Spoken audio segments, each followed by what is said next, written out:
kinuha niya yan? Hindi pa palabas sa kanya na may-ari ko. O bakit naman? Kaya naman kakalawagin, di ko siya ipapark, hindi na kaya yan.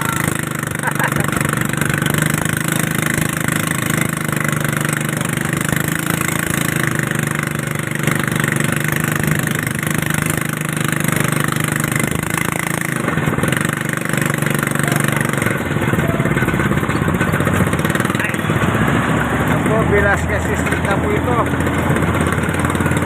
Yan. Tatawid tayo sa Kapulong Highway.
Para sa trabaho?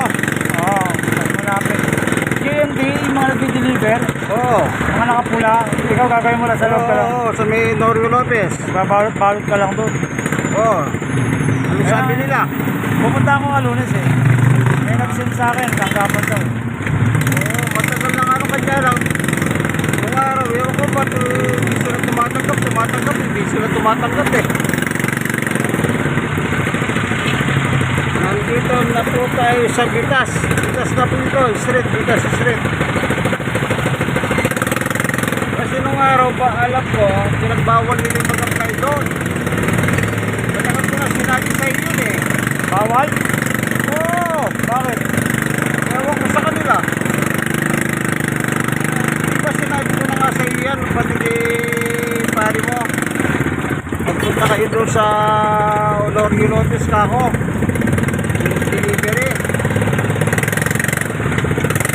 na nakalagay packaging. Yung nakalagay sa inyo packaging, Mga repacker, gano'n. repacking. Matagal ko na nung, di ba matagal ko na sinabi yan kay dalawa ni John si pare mo. Hindi ko lang alam kung anong nangyari doon nung araw. Sabi nila bawal.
minsan naalis pa naman sila kagawa. Yung may-ari na to. Ito, punta. Ano?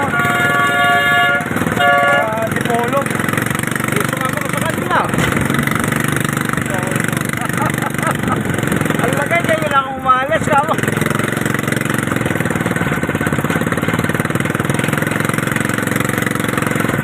Buti na lang, hindi pa sila nakaalis, ano? Gabi na daw ka sa trabaho mo, eh, paano ito? Wala, may iwan lang to. Yun na nga eh. Ano talaga, brother ko ang hirap na dito. Kahit gantong oras, sabi sa'yo, ang hirap sumakay. Walang sasakyan. Eh, bakit siya chino natis niya? Alam mo, pag umuwi yung tao na yon, 4 na oras lang ang tulog niya sa kanila. Mahirap, mahirap. Yun nga, mahirap. Sabi niya nga sa akin eh, mahirap sabi niya.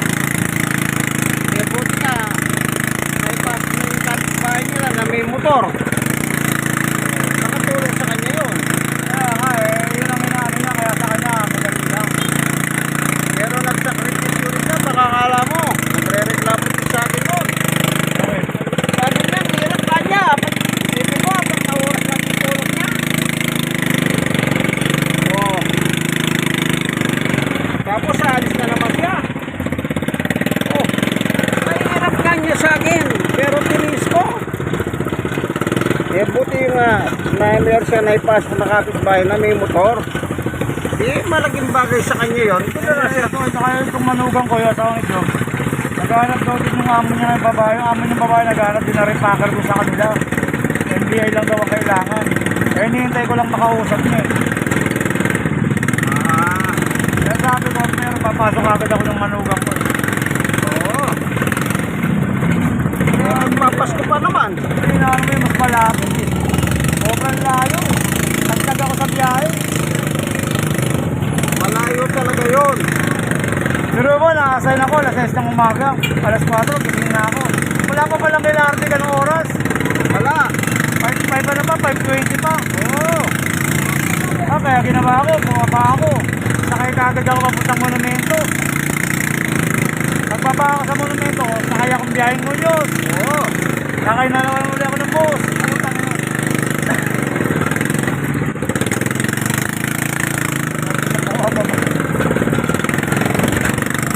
Pero yung biyahe na yun, papasok ka, tapos ganun biyahe.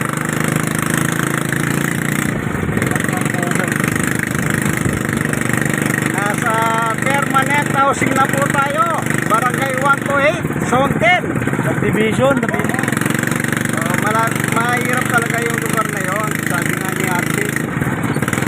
Pero ako sabi niya, nung wala pa yung motor, pinagsaga ako, sabi niya. Sorry, kaya nagdadaga yung malaki yung utang nun. Dahil na pinapagawa nila ng bahay. Oo, talaga. Kaya pinagdadaga, anong malayo. Hindi lang yung bahay ka mo. Pero siyang bukod na utang na 120,000. Kaya nga, kaya pinagdadaga yun. Pero yun, wala namang ganun kalaki utang. Hindi magdadaga ganyan kalayo yun. Naniwala ka sa akin kahit may motor? Hindi magdadaga yun. At tinataga niya lang. Kasi may mga utang sila.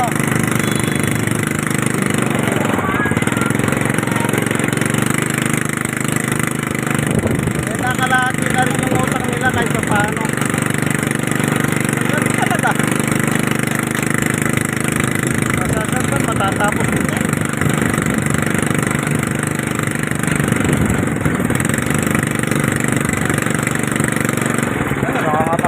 Nakakapag-natapos yun. Bibitaw na rin yun. Napakalayo talaga ng biyahe. Mahirap eh. Malayo ko sa malayo talaga. Ako naniniwala naman ako sa iyo, malayo talaga. Siya nga, kwento niya, 4 na oras lang yung tulog niya sa kanila, maalis na naman eh. Ano yan ang asawa ko? Tigil mo na yan. Kaya yung isang klaseng hanap buhay ng trabaho yan. Ayun ang ina pala yung pinapasuko mo na yun, napakalayo naman pala yan. Nagkataon lang malayo, pero Pero ngayon sinasabi ko pero sa trabaho, wala namang problema.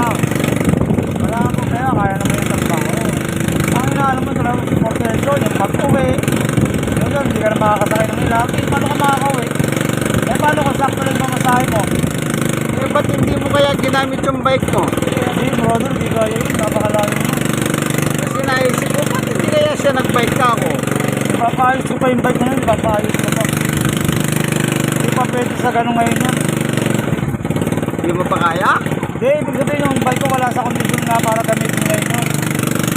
Ano yun, parang gumagaling yung manabel, paano nung gumagaling paano. Kasi kailangan, pag ganun malayuan, ang bike mo ron, mabilis. Ang bike mo ron, kondisyon. Oh, bakit?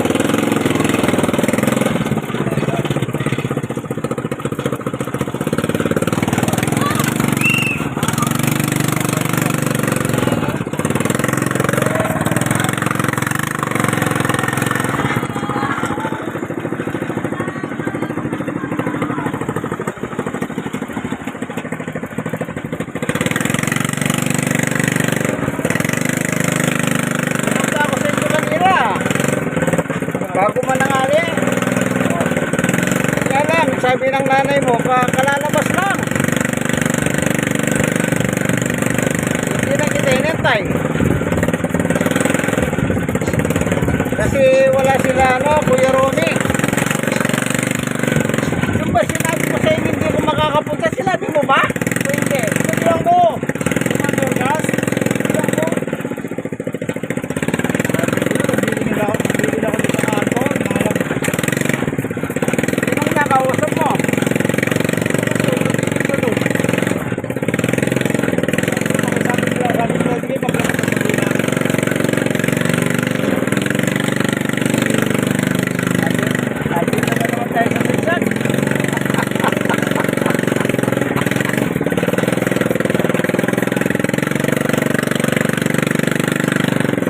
Ba't hindi pa kayo pagawa ng ano ito? Mag-request ang chairman. Isa ko, papapahal.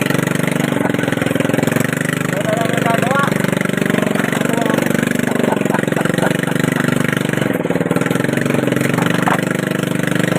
Kaya sa ganun, ganun gusto na, hindi sa ako dito. Sira nga ako. Ako talaga to, puro. Oo, simento. Pwede sa ako rin. Pwede na asfalto ah.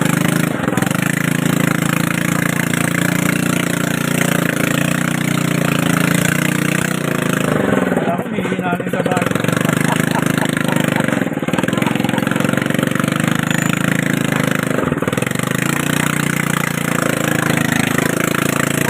Buti. Buti, subok na matibay. Subok na madaman.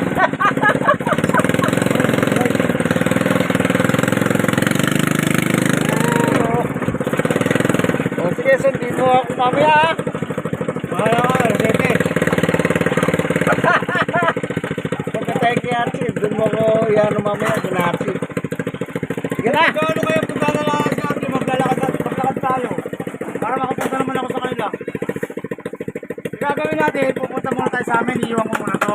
O sige. Lakad lang tayo, saglit, lakarin na, saglit Ah, lang tayo. gusto mo sumama? Bakit magkita naman kami, nagkawasap kami tungkol doon sa trabaho. O sige. Sige ha, Ganun lang ah.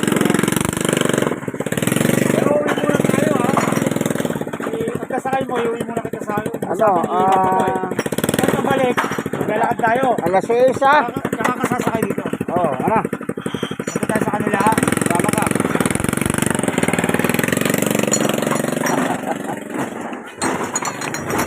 Okay, nandito na kami ah.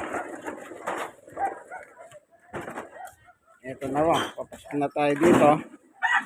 Dito talagang destination po namin. O, destination ko. Kasi nagsasagawa po kami ng home Bible study rito. Ito po. Brother, sipag mo ah. Ayan na po ano.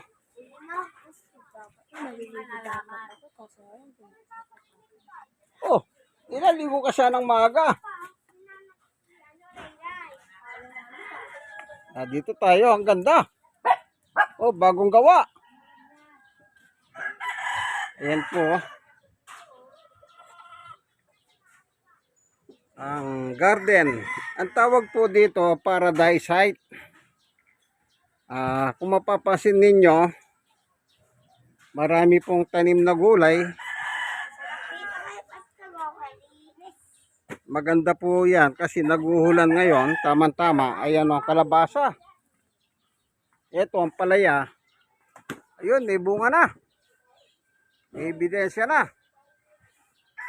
Yan kalabasa, wala pang ebidensya. Ito naman po, mani.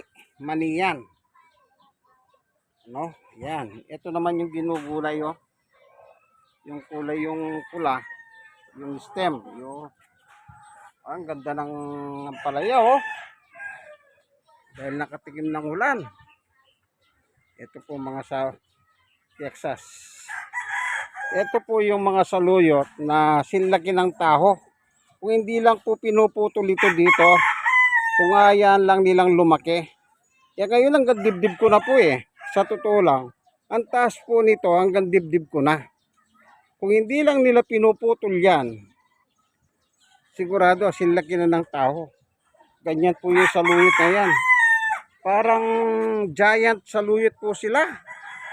Napakaganda ng dahon, sariwang-sariwa oh. Sariwang-sariwa. Yan ang yang saluyot, isa sa mga technique ng Japan. Pinatutuyo nila, dried. Then nilalagay nila sa kanilang mga lugaw. Ito ang palaya oh. O yan, oh, hanggang bunga. Ito. Ito yung maganda. Kangkong. Yan. Kangkong yan. Oh, may kalabasa pa. Tapos may sili. Ito sili. Kanya lang wala pang bunga yung sili. Tama-tama po yung yung pagtubo nila kasi naguhulan. Ito yung kamyas, buti umulan po. Halos tuyo na ito eh. Sa totoo lang, buti umulan. Kumbaga sa saved by the bell yan ng ulan. Dapat patay na yan eh. Ayan o, ito gabi. Malalaki din po yan. Kanya lang, bagong tanim yan. Ito, nagbubukod tanging hupo. Hupo ito. Ayan. Yan ang mga saluyot. Giant saluyot. Giant po yan kasi malalaki silaki ng tao. Tignan nyo po yung ugat kung gaano kalaki. Ito. Ito. Kung gaano kalaki. Ayan. Ayan. Kumpleto pong bantay dito. Mga haso. Ayan. Pinuputol po nila talaga oh. Para magsanga ng magsanga. Huwag na lumaki na lumaki. Ito naman, kamote. Maganda rin to. Talbos na kamote. Maganda sa dugo yan. Ayan. Ito, malunggay naman. Oh. Halos namamatay na rin po yan. Buti umulan. Nung umulan, parang saved by the bell po sila eh. Nung kainitan ng araw ng El Nino, hirap na hirap sila. Ito fertilizer ito. Yung mga sinunog na dahon nung araw. Fertilizer. Ito nga yung kamyas. Nakahabol.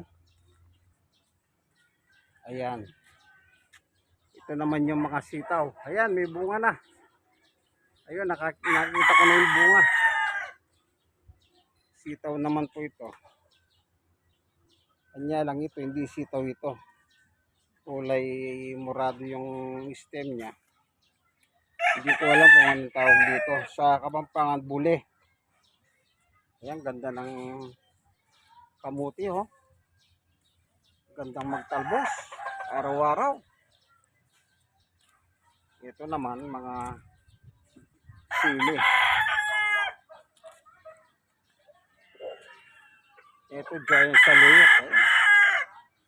Kumbaga, lahat ng pagkakataon magtanim ng magtanim. Ika nga. Oh, ito pa. Ayan. O, itong talong, oh. Ito, hatis, dapat mailipat na sa lupa ito. O, talong yan. Ito, may bunga, oh. No?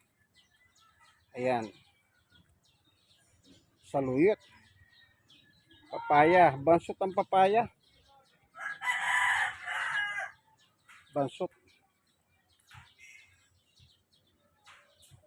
Ito, gabi.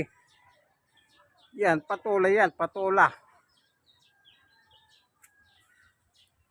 Ayan, talong. Mga talong yan. Oh.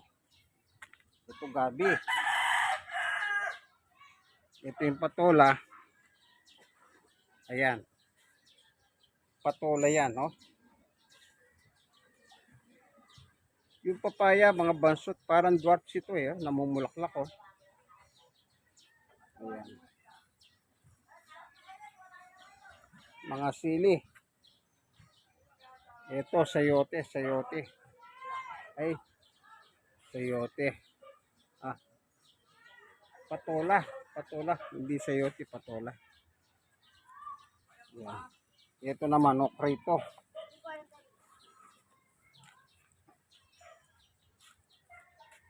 Okra, oh. Hello. Yan. Ito naman langka. Ang daming bungaw.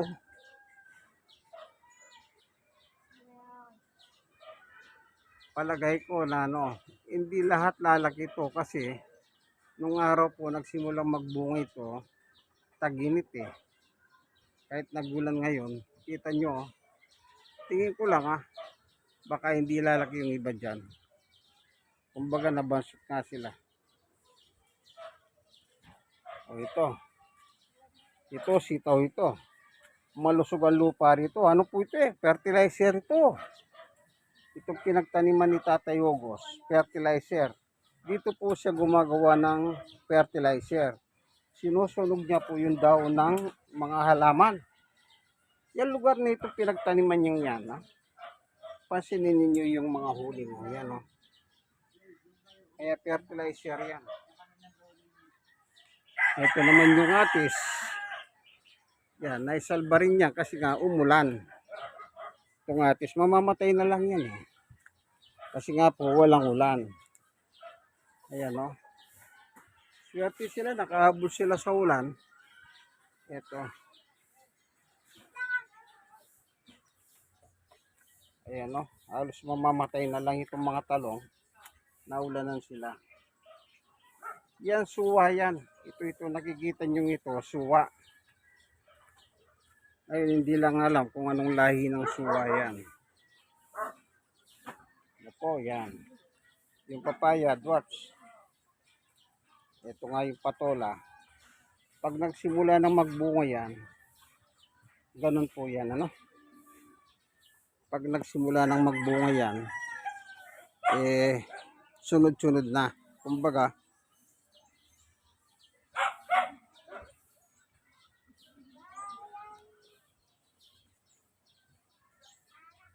okay.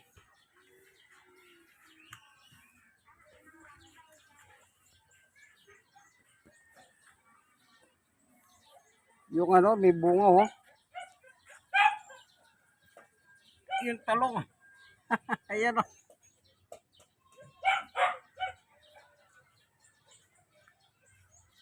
May bunga. Ito, sibuyas. Ayan. Kasama ng mga okra.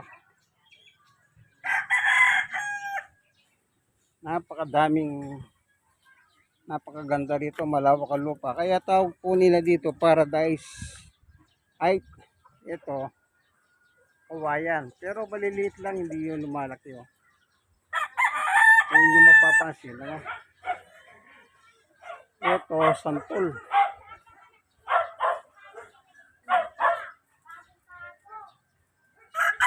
Ito, hapis. Ito, halos mamamatay na lang o yan. Gawa ng taginit eh. Ayan, no, charcoal. Ito, binubungkal nila ito. Sayang ang pagkakataon nga naman. Po. Magtyaga ka lang magtanim dito, hindi ka magugutom. Ayan, suwa yan, suwa. Ano? Suwa.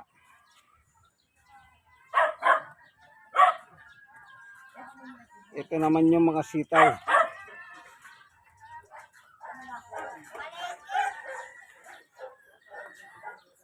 Sitaw. 100.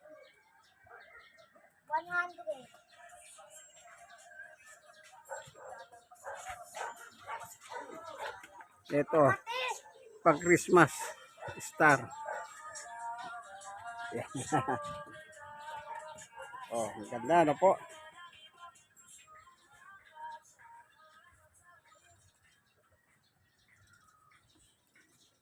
Yung mga bunga na, yung ampalaya. Ayan, oh, maliliit yung iba, nagsisimula na magbunga. Ayun. Oh. Ang ganda ng kalabasa, oh. Wala ka bang ano ng number ng ano? Hindi ko po alam ito kung ano ito eh.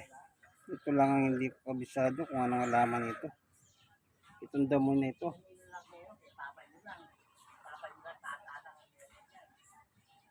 Ito mani.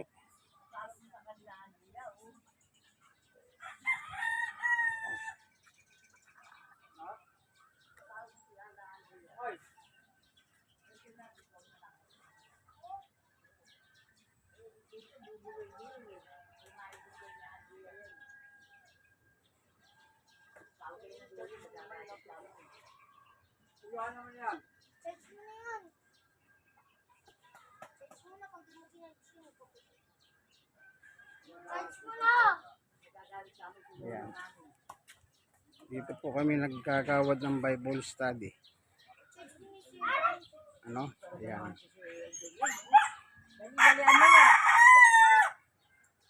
So hanggang dito na lamang po ano itong ating munting video. Nagmula po tayo sa Barangay 91 Sonhit, District 1, Tondo, Manila. Doon sa Herbosa. Dito po tayo nagtapos. Kaya tandaan nyo po, giant saluyot. Giant saluyot. Sinlaki ng tao, mas malaki pa sa tao. Ayun, Bantay, si Bantay. Ayun, tumatawa si Bantay. Ano? Yan. So hanggang dito na lamang po. Ano?